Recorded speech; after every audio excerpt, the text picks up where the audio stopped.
Kaya wala man tay lingaw karon guys, mananom na pud ta. Pero kini akong itanom guys, kay tanglad ni siya. Kita man siguro mo katong last upload ako diri sa Facebook guys, katong video nga bitin.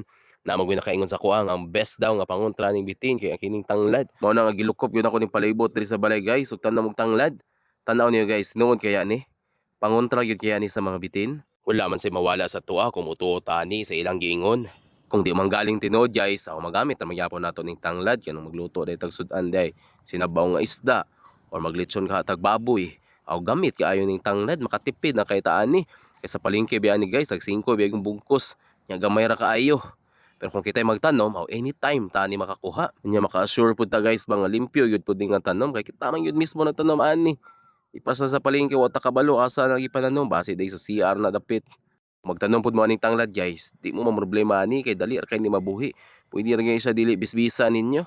Unya unsa pa nyo ipaabot guys, pananom na mo. Para makatipid mo ba nya kana yung silingan dili na pud si kasuko nga mangayo mo sa ilahag tanglad. So guys, joke ra to ha. Thank you for watching.